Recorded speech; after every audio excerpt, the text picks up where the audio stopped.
sir, ang baba ng consumption yun, 87 kilowatt sa loob lang ng isang buwan. Tama po, di ba? Yung last na binayaran natin, sir. Kasi nung nag-reading kami yan, sir, 682, huli kayo. Nandun kasi ako.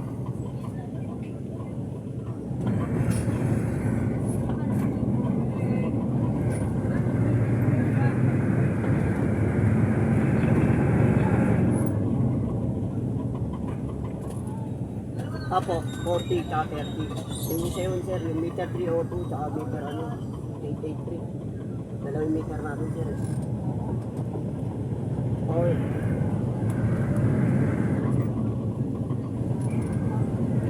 Kasi, sir, pag nag-reflect naman sa bilik sa ano natin, pag nag-break kami, most probably tomorrow, pag nag-break. Siyempre, nasa ano yun, 9,000 yun. Bali, ang dito ko kasi sa gabi, 90, ano na ako, 90, 19. Opo, 90, 19. Kasi ito ako kumuha ng dito, pinipin ko yung consumption namin sa binibase ko sa sales. Yung patigas.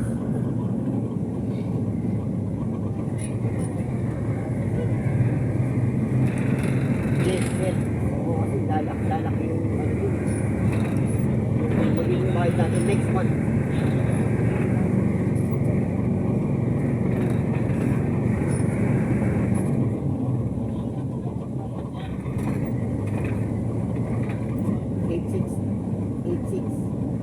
Iba yung binayaran natin dyan, 8,600 yung para sa extension sa alin yung sa gawa mo.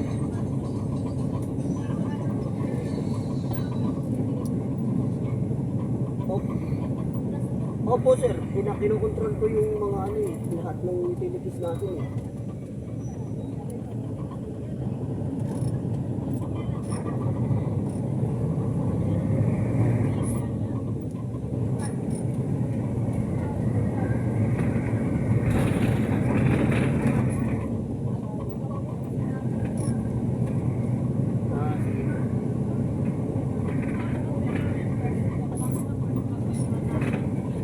Kasi ang susunod yan, mag-start tayo dyan, di ba 8686 yan.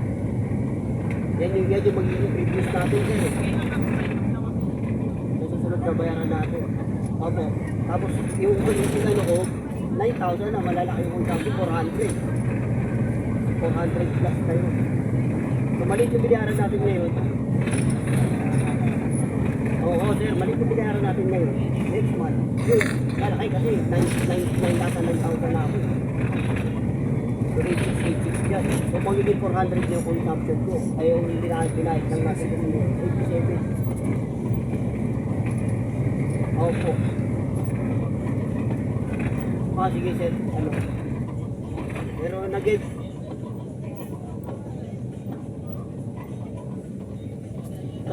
Kasi sir parang Apo.